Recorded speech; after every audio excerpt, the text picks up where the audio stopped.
감사합니다. 성경 말씀은 누가복음 2장 8절로 20절입니다. 그 중에 우리 10절, 11절 함께 읽겠습니다. 10절, 11절입니다. 다 같이 읽겠습니다.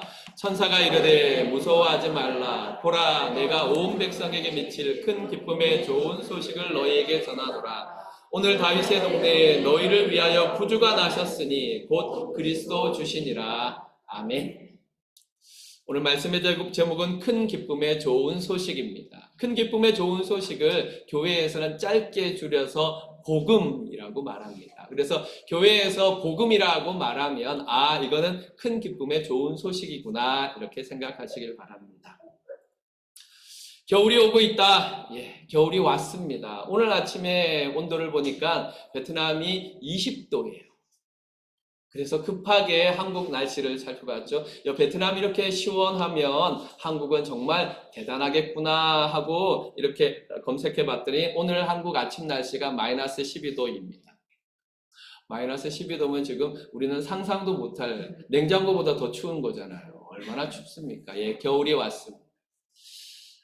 왕자의 게임이라는 그 드라마에 보면 겨울이 오고 있다. 이게 아주 중요한 테마예요. 이 중요한 테마를 말하는 사람들이 스타크 가문 사람들인데 이 사람들은 시련의 때를 준비해야 된다는 경고로 겨울이 오고 있다 이렇게 사용했습니다. 그 가문 사람들은 그 가문에 있는 아이들을 가르칠 때 우리 이제 이한이와 수아 같은 아이들을 가르칠 때 뭐라고 가르쳤냐면 눈이 내리고 하얀 바람이 불어올 때 겨울이지요. 홀로인 늑대는 죽지만 무리는 살아남는단다 이렇게 가르친다고 합니다. 이 말을 듣고 성경 말씀이 딱 기억났어요. 서로 돌아보아 사랑과 선행을 격려하며 모이기를 피하는 어떤 이들의 습관과 같이 하지 말고 오직 권하여 그날이 가까움을 볼수록 더욱 그리하자. 그날은 중의적인 의미를 가지고 있어요. 어떤 의미를 가지고 하나는 심판의 날, 또 하나는 구원의 날이지요. 바로 예수 그리스도께서 다시 오시는 그날입니다. 그날이 가까우면 어떤 일이 생기느냐? 사람들이 다 개인적인 것을 더 추구함으로 말미암아 흩어지고 모이지 않는다 그랬습니다. 그런데 그렇게 하지 말고 우리는 모여야 합니다. 이렇게 말씀하신 것이 히브리서에 기록되어 있습니다. 겨울이 오기 전에는 그 시련의 때를 미리 준비해야 됩니다. 이것은 영적인 부분에서도 마찬가지입니다. 그 어떤 것보다 가장 중요한 것은 오늘 우리가 이렇게 함께 모인 것처럼 같은 믿음의 형제자매들이 함께 모이는 것이 중요합니다. 오늘 우리는 성탄의 이름으로 함께 모이지 않았습니까? 이렇게 주 예수의 이름으로 함께 모이는 것이 가장 중요한 준비가 될 것입니다. 오늘 우리가 살펴볼 말씀의 주된 어떤 배경은, 백그라운드는 뭐냐 하면 겨울과 밤입니다. 로마의 지배를 받던 유대 땅에 겨울이 왔습니다. 거기다가 밤입니다. 누구에게나 어렵고 힘든 시기이지만 특히 겨울밤은 가난하고 힘없는 사람들에게 어렵고 힘든 때입니다. 코로나 팬데믹 이후에 곳곳에서 전쟁이 일어나고 재난들이 일어나고로 말미암아 국제정세가 완전히 얼어붙어 버렸습니다. 그로 말미암아 경제도 꽁꽁 얼어붙어서 교민사회에서 최근에 심심찮게 나오는 것이 내년 상반기까지는 어떻게 해서든지 살아남아야 한다. 허리를 꽉 졸라매고 각 기업들이 또 자영업도 하시는 분들도 허리를 동여매고 내년 상반기 어떻게 해서든지 살아남아야 한다 하는 겨울 이야기들이 들려오고 있습니다. 그런데 오늘 우리가 읽은 이 성경 말씀에서는 겨울이 왔음에도 불구하고 봄에 대한 이야기를 하고 있습니다. 역사에 봄이 오고 있다 이렇게 우리에게 말씀해 주고 있습니다. 그러므로 역사의 봄에 목마른 우리들은 이 말씀에서 지혜를 얻어야 될 것입니다. 말씀을 계속해서 읽겠습니다. 오늘 읽는 말씀들은 쉬운 성경에서 뽑았습니다. 그래서 좀 읽기가 편하실 것입니다. 먼저 8절부터 시작해서 12절까지인데요. 8절부터 10절 함께 읽겠습니다. 시작.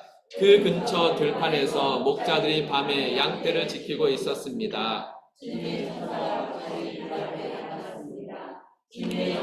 그들을 둘러 비추자 이들은 몹시 두려워하였습니다. 천사가 그들에게 말하였습니다. 두려워 마라. 보아라. 모든 백성을 위한 큰 기쁨의 소식을 가지고 왔다. 11절 12절 오늘 다윗의 마을에 너희를 위하여 구세주께서 태어나셨다. 그는 곧 그리스도 주님이시다. 포대기에 쌓여 구유에 누워있는 아기를 볼 것인데 이것이 너희에게 주는 증거이다. 아멘. 유대 땅 예루살렘에서 멀지 않은 작은 동네가 베들레헴입니다. 베들레헴은 예루살렘에서 멀지 않아요. 한 6km 정도 떨어져 있습니다. 지금은 팔레스타인 자치정부가 지배를 하고 있어요. 그래서 이 지역을 보통 요르단 서안 지구 이렇게 이야기하는데 아주 분쟁이 잦은 지역이지요. 그런데 이 지역에 2000년 전에 그 베들레헴 들판에서 양을 치던 목자들에게 놀라운 일이 벌어집니다. 천사가 나타난 거죠. 주님의 천사가 나타났다. 오늘 우리가 읽은 본문에 보니까 주님의 천사가 갑자기 이들 앞에 나타났다 그랬습니다. 이것만 해도 두렵고 놀라운 일인데, 천사가 나타난 것만 해도 두렵고 놀라운 일인데 그 천사가 전해주는 소식이 더 놀라운 것입니다. 보아라, 두려워 마라, 보아라, 모든 백성을 위한 큰 기쁨의 좋은 소식을 가지고 왔다 그렇게 말합니다. 그것이 무엇이냐? 오늘 다윗의 마을에 너희를 위하여 구세주가 태어나셨다. 여기 다윗의 마을은 베들레헴을 말합니다. 베들레헴에 너희를 위하여 구세주께서 태어나셨다. 그는 곧 그리스도 주님이시다 말했습니다. 오늘 이제 이 말씀 가운데서 여러 가지 교훈을 얻을 수 있지만 함께 찾고 싶은 것은 첫 번째, 왜 목자들이냐입니다. 왜 목자들이냐. 네. 많은 부류의 사람들이 있는데 하나님께서는 왜 가장 가난하고 당시 가장 가난하고 천대받았던 목자들에게 천사를 보내서 이 놀라운 소식, 온 세상을 구원할 구세주가 태어나셨다 하는 소식을 전했을까요?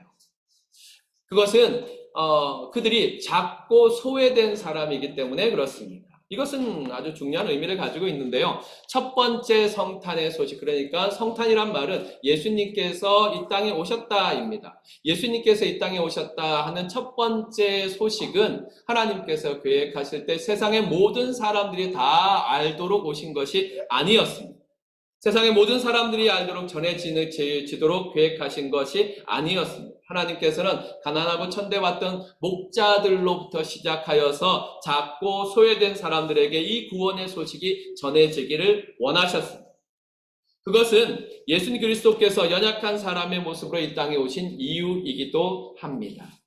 그러니까 하나님께서는 정말로 어렵고 힘든 자들에 대한 사랑과 은혜를 가지고 계셔서 그들에게 이 구세주의 소식이 전파되기를 원하셨습니다.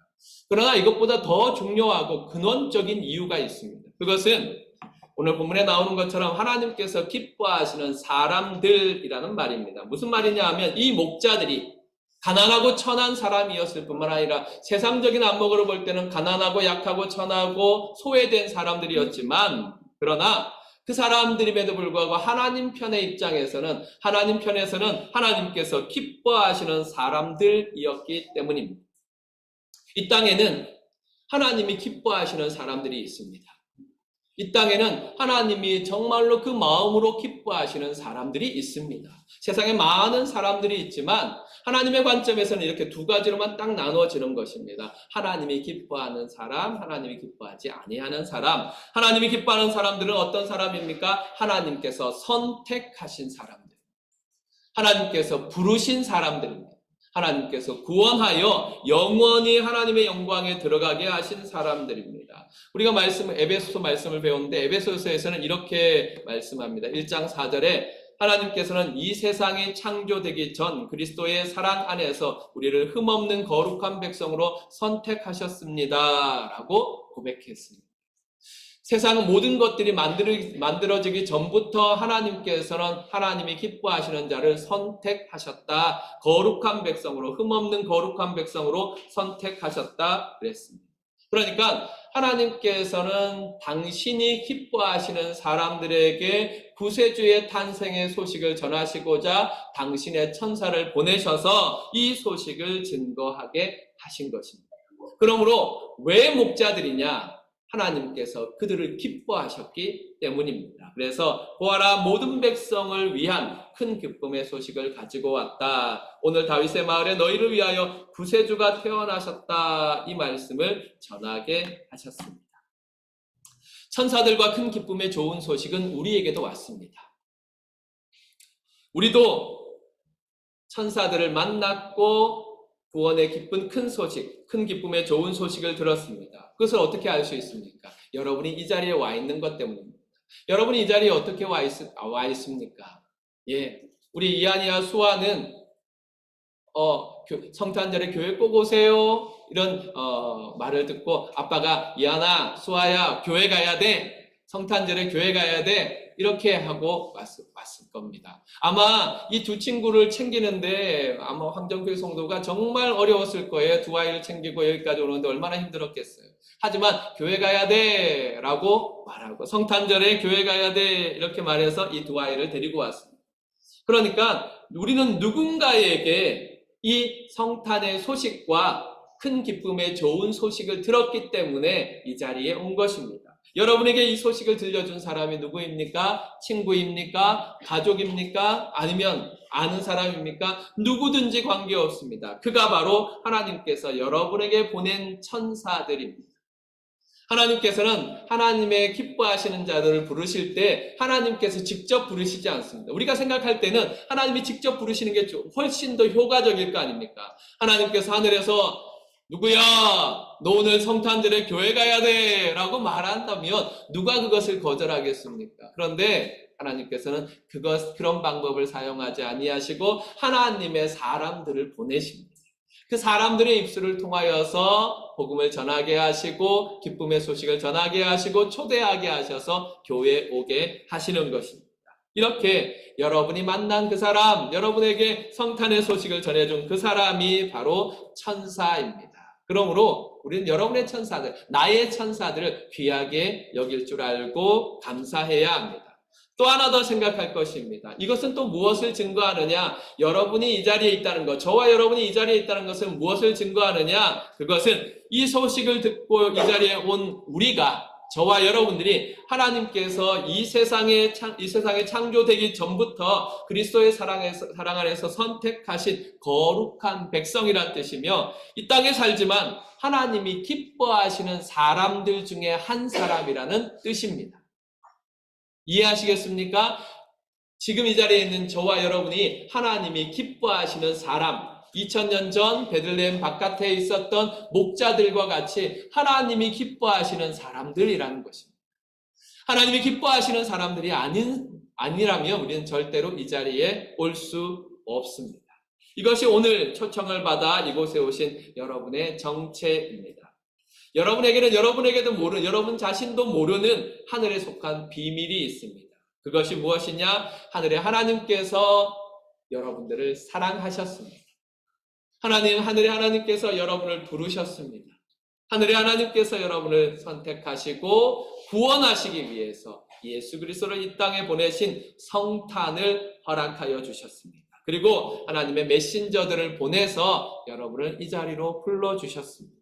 무엇을 위해 그러셨습니까? 바로 이 소식. 하나님께서 우리를 사랑하셔서 이 땅에 구세주를 보내주셨다는, 우리 주 예수 그리스도께서 이 땅에 태어나셨다는 그 소식을 우리에게 전해주시기 위해서 이 자리로 불러주셨습니다. 이 사실을 믿으시기를 주님의 이름으로 축원합니다. 계속해서 하나님 말씀을 읽어보겠습니다. 누가 13절 14절입니다. 함께 읽겠습니다. 시작. 갑자기 그 천사와 함께 높은 곳에서는 하나님께 영광, 땅에서는 하나님께서 기뻐하시는 사람들에게 평화. 아멘. 갑자기 더 많은 천사들이 나타났습니다. 성경에서는 이걸 다른 표현을 천군 천사들이라 말하는데 하늘의 군대를 말하지요. 그 천사들이 찬양합니다. 뭐라고 찬양합니까? 높은 곳에서는 하나님께 영광이라고 찬양하고 땅에서는 하나님께서 기뻐하심을 입은 사람들에게 평화라고 노래했습니다. 짧은 찬양입니다. 하지만 그 속에는 깊은 뜻이 담겨 있습니다. 하나님의 영광과 사람의 평화가 연결되기 위해서는 반드시 해결되어야 되는 문제가 있습니다. 무엇이냐 하면 영광의 하나님 앞에 사람이 나아가야 하기 때문에 그렇습니다.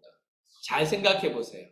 요즘은 뭐 아이들에게 그런 일이 전혀 없어요. 아이들이 뭘 잘못해도 선생님을 두려워하지 않습니다. 학교에서 아이들이 사고를 쳐도 선생님을 두려워하지 않아요. 아주 자신 있게 나 이거 잘못했어요 라고 말하지만 라떼를 이야기해서 미안합니다. 제 때는 무언가 잘못하면 선생님 앞에 나아갈 때 얼마나 두려웠는지 몰라요. 특별히 대걸레라는 별명을 가지신 선생님 앞에는 두렵고 떨리는 마음으로 그 학생부실에 들어가는 게 너무 겁났어요. 왜요? 죄를 지었기 때문에. 죄를 지었기 때문에. 그럼 이 죄를 해결하지 않으면 선생님에게 나아갈 수가 없었던 거예요. 하나님에게 나아가는 사람들도 마찬가지입니다. 하나님께 거룩하신 하나님, 영광의 하나님 앞에 나아갈 때 죄인은 죄의 문제를 해결하지 않으면 하나님 앞에 나아갈 수가 없습니다. 그래서 하나님의 영광과 사람들의 평화가 만나기 위해서는 죄의 문제가 해결되어야 해요.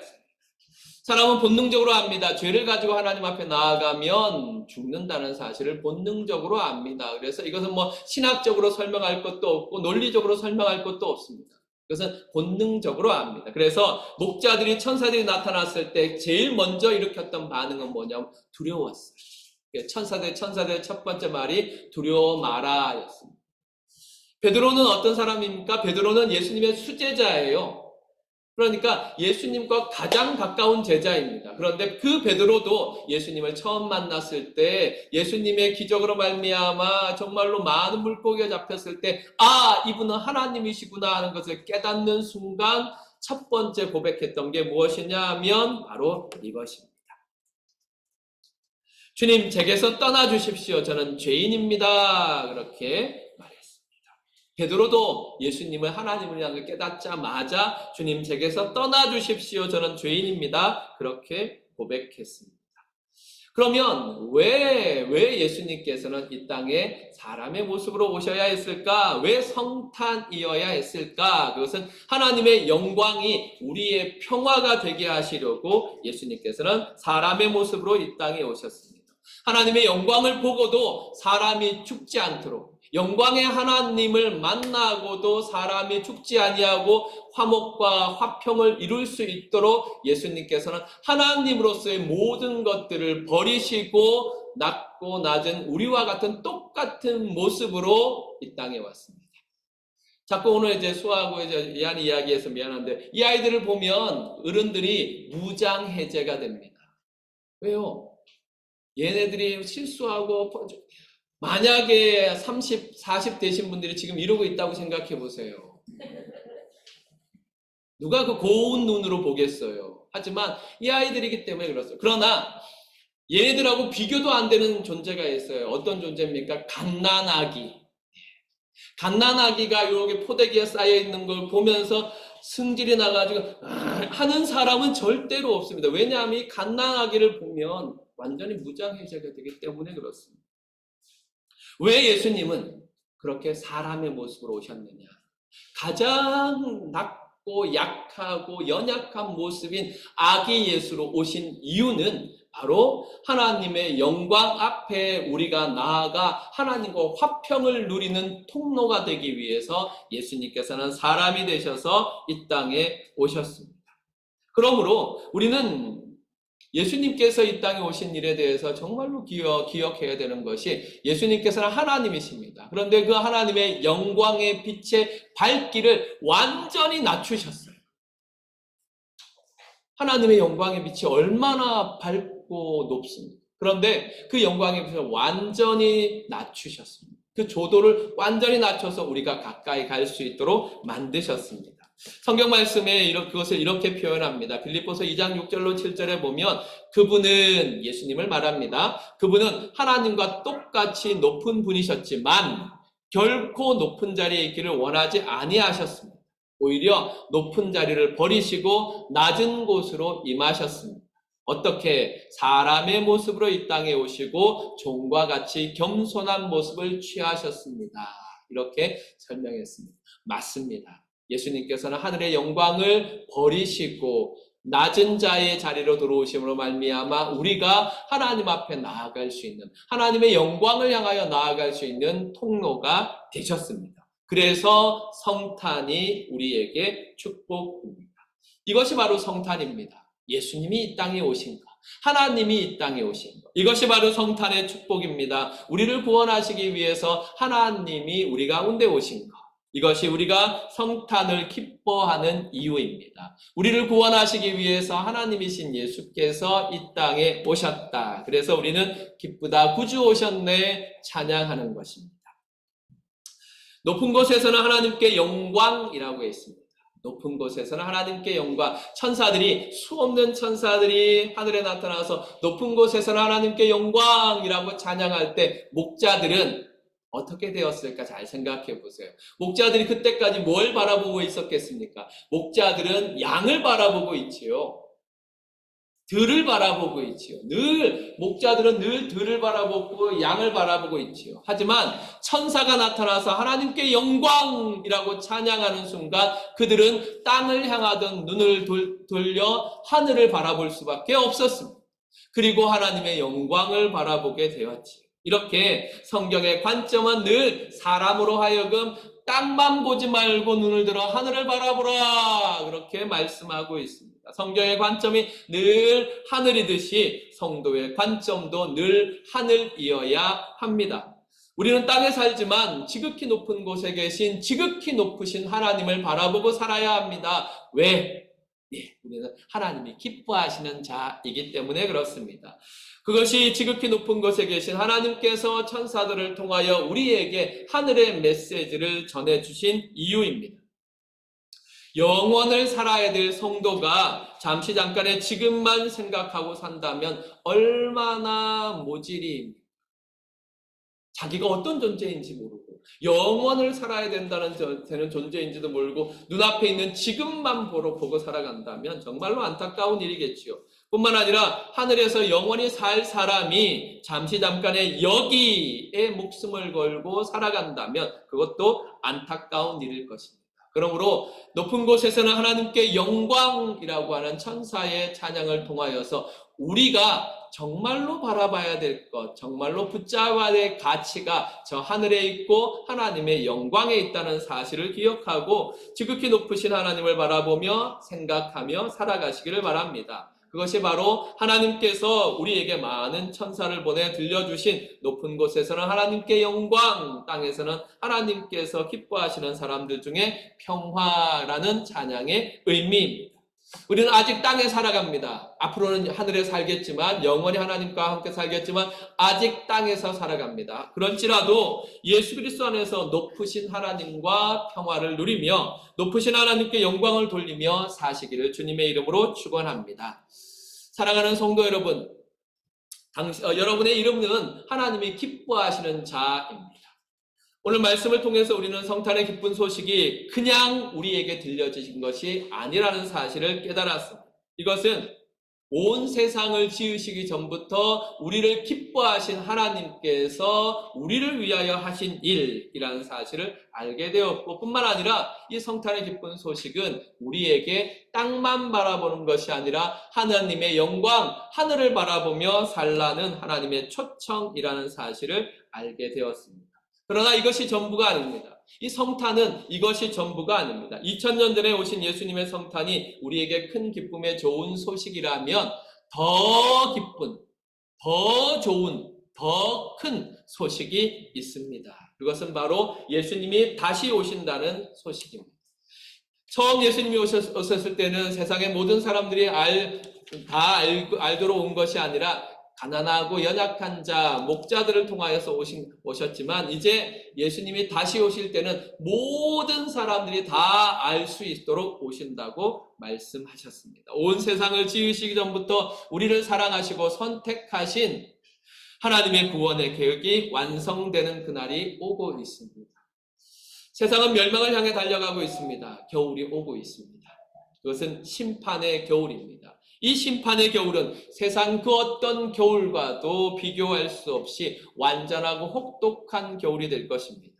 그러나 하나님이 기뻐하시는 자들에게는 다릅니다. 하나님이 기뻐하시는 사람들에게는 봄이 오고 있습니다. 그것은 구원의 봄입니다. 세상의 그 어떤 봄과도 비교할 수 없는 완전하고 영광스러운 봄이 오고 있습니다. 오늘 이 예배를 통해 구유에 누이신 아기를 바라보며 성탄을 축하하십니까? 잘하시는 겁니다. 성도는 우리와 같이 아기로 이 땅에 오신 예수 그리스도를 영접하고 기념하고 찬양해야 합니다. 그러나 이것이 성경이 보여주는 예수님의 전부가 아닙니다. 성경은 다시 오실 예수님을 우리에게 말씀하십니다. 만왕의 왕으로 오실 예수님, 만주의 주로 오실 예수님을 우리에게 가르쳐 주고 있습니다. 데살로니가전서 4장 16절로 17절에 보면 이렇게 기록되어 있습니다. 그날에 예수님이 다시 오실 그날에 주님은 하늘로부터 내려오셔서 천사장의 소리와 하나님의 나팔 소리가 울리는 가운데 큰 소리로 호령하실 것입니다. 그때 그리스도를 믿다가 죽은 자들이 먼저 일어나고 그 후에 살아있던 자들도 그들과 함께 구름 속으로 끌어올려져 하늘에서 주님과 만나게 될 것입니다. 라고 기록하고 있습니다. 그렇습니다. 2000년 전에 아기 예수로 오신 예수님을 목자들이 영접하였습니다. 만났습니다. 찬양했습니다. 영광 돌렸습니다. 마찬가지로 이제 잠깐 후면 우리 주 예수 그리스도께서 다시 오실 것입니다. 그때에 하나님이 기뻐하시는 우리는 그 예수님을 만나게 될 것입니다. 약속대로 오신 예수님을 기념하고 약속대로 다시 오실 예수님을 바라봅시다. 지극히 높은 하늘에서 다시 오셔서 우리를 데리고 함께 가시겠다 약속하신 다시 오실 주님을 바라봅시다. 그러므로 말미암아 이미 오신 예수님의 성탄을 기념하면서 다시 오실 예수님을 바라보는 그로 말미암아 다시 오실 예수님을 준비하는 성도들이 되시기를 주님의 이름으로 축원합니다. 그래서 여러분들과 함께 두 가지 인사를 하기를 원합니다. 하나는 성탄을 축하합니다. 함께 인사하겠습니다. 성탄을 축하합니다. 네. 두 번째 인사는 아멘 주 예수여 오시옵소서입니다. 함께 인사하겠습니다. 아멘 주 예수여 오시옵소서. 하나님의 은혜가 이 성탄의 기쁨 속에서 우리 안에 가득하기를 주님의 이름으로 축원합니다.